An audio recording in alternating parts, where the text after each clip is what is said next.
Hey guys, welcome back to another video. In this one, we are gonna be talking about how to design a database for the internship portal. So first of all, before starting to design the database, you need to know what kind of application you are building and how it will be used. Like when will be the times when your database will be required, whenever the information will be retrieved, we'll have to think of all the use cases. So first use case when we'll be using our database is when we need to create new accounts or we need to authenticate any login attempts. So that is one thing. Second thing when we are gonna need database is when we are gonna ask for the internships by location, by category, etc. And the third thing or the third purpose why we're gonna need database is when the student will apply for the internship and the faculty will shortlist.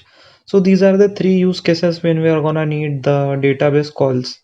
So let us go ahead and start with the account thing. So I'll just create a database. I'll call it so here we have this database. So this is our database. I'll say this is my internship portal.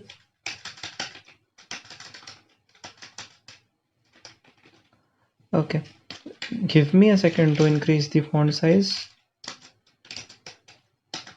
Cool. So here we have this. Our database will be internship portal. Now, what kind of databases do we need to have? So the first database that we're gonna make would be of student logins. Cool. So what we are gonna do is we are gonna create a table student login, and student login will contain some basic account details like so the first thing will be a unique student ID. Then we'll have the student email, or we can simply do, or I think this is would be great, student email. Then it would be student password and student token. So basically student ID will be a unique ID for every student. Student email will be the email that student will use while logging into his account. Student password will be like password hash that we're going to store in database, and student token will be something that we're going to use in order to authenticate the API request the user the student will send. So we can either do student token or student API key. So this will be good as well. Cool. So similarly, what we're gonna need is for students, we're gonna store other details as well. So yeah, so these three things I'll just copy, and we'll have another database in which I'll call student data or something like that, because this is gonna store the entire data of that particular student. So student data will have, again, student ID will be same in both the cases, then student name and some basic things like student I don't know, branch, student year. Then we are gonna need student what can we can say, skills. So I think this is it, and if there are any other columns that we're gonna need in this database regarding students particular then we can do that. Okay, cool. So now this particular thing is about students, so we're gonna need almost the same things as student for faculty. So this would be like faculty login. Now faculty login will have like the same things. Faculty ID will be there, faculty email will be there, faculty password will be there, and faculty API key will be there. All right. So again, for faculty, we are gonna have like data about faculties as well, right? so we're gonna need that as well. So I'll create another table, fourth table, which would be like faculty data, and in it will store the faculty ID, which will be the primary key, and then we have faculty name, and we have the department, or we have the faculty designation. So I'll just say designation, then we're gonna have faculty department. So yeah, so these things we have for faculties as well. Now this is the first two are about students, the next two tables are going to be about faculties. Now we need to store internships as well. So how are we gonna store internships? So we can simply do one thing.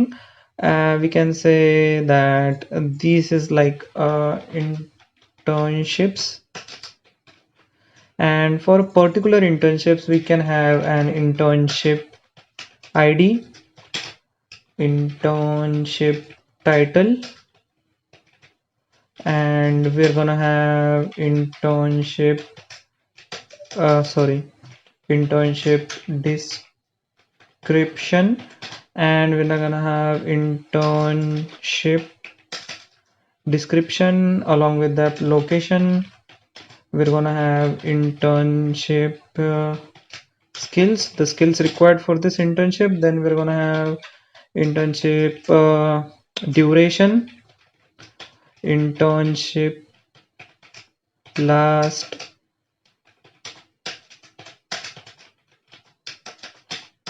date. I think these are the things I'm able to think on from top of my mind. So Internshala is one such platform which has like amazing internships.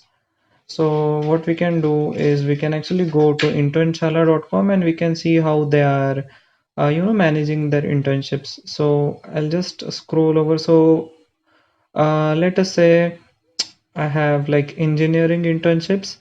So this is the title. Okay, company name is missing, so we need to have the company name as well. So internship title, or we can simply do ID, or maybe this is good, internship employer. Okay, so we have this, we have the location, we have, so we need start date and stipend. Internship last date of application, or we can say apply by. Start date I think is won't be an issue for college internships. So stipend is something that we're going to include. So internship stipend. So yeah guys, this is what we are going to do with our internships as well. Cool. Again, if there are some things that are required, then we'll do that later. Now we need to have another database or another table which can say that which student has applied for what internship. We're gonna need that, right? So we're gonna have one table which we will use to store uh, internship applications.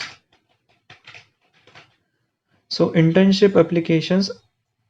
Also, along with internships, one thing we're gonna need is like the internship status. Basically, if the position is filled, then the internship status will be like you know uh, filled or something like that. So once the internship is over, the it shouldn't appear anymore.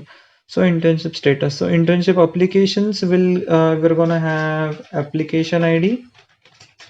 Then we're gonna have the internship ID. What internship has which student applied. So it's gonna have the student ID as well. So this is it, and we can have like date of application, and we can have like the application status. Cool. So I think this is how we're gonna store everything. So if there are any things that I'm not able to think about in like already, then we can modify this. So right now we're gonna have this 6 tables: student login for the login credentials and sign up basically. student data to store the students data, faculty login for faculty login, faculty data for the specific details of faculty. Now internships will contain the internship that are available, and now internship applications will be the applications that students have applied to. So yeah, this is it. So we're gonna head over to phpMyAdmin. We're gonna create new database. I'll just call that database internship portal. So we have internship portal. So I'll create this database. So database has been created. Now we need to create a table. So the first step we need to have is student login. And we're gonna need 1, 2, 3, 4, 4 columns. So yeah, we're good to go.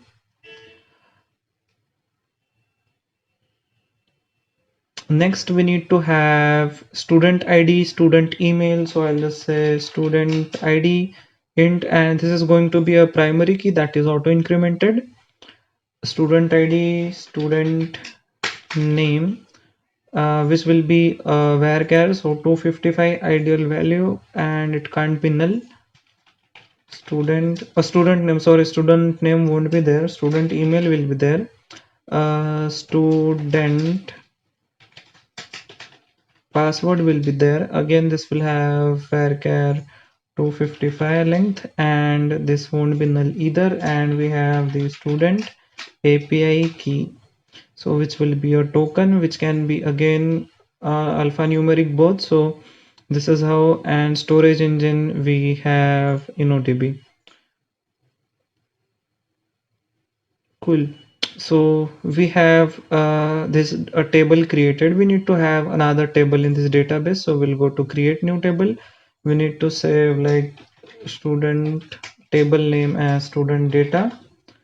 Then we're gonna need 1, 2, 3, 4, 5 columns for that. We have 4 here. Add 1 column.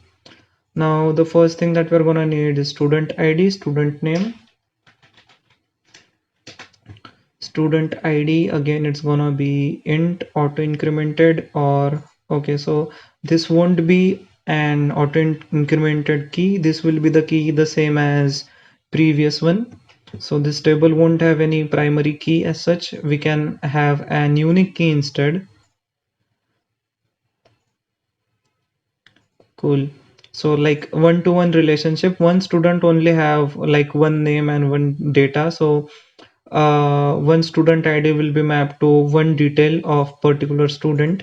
Now student ID we have is we need student name, student brand, so student year, student name, which will be varchar 255. Again, we're gonna need student branch, which will be varchar, and branch name won't take more than 64 chars, I guess.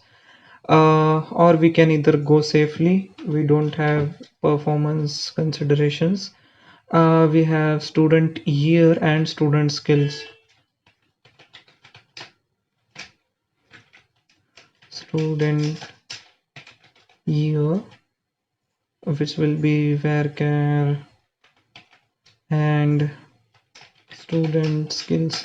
Ideally, you should be taking, more apt uh, length of this particular data. Like year can be 1, 2, 3, or 4. So we should go ahead with, let us say, 4 length maximum. Student branch again will have like CSE, IT. We have these abbreviations, so it shouldn't take more than 6 characters again. So student name and student ID can be bigger. So student skills again can be much bigger. So we can say 512 characters, and we'll save it. So now we have like this two databases, like two tables in our database. So this is our database, student data, student login. So we need to create the similar databases for like each one of them.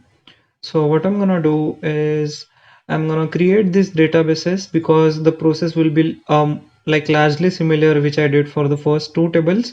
So, and I'll put this database link in a GitHub repository. The link will be there in the description box, so you can like have the clone of my database. So this is it for the today's video, like this video guys. So see you in the next one. Subscribe if you liked our video.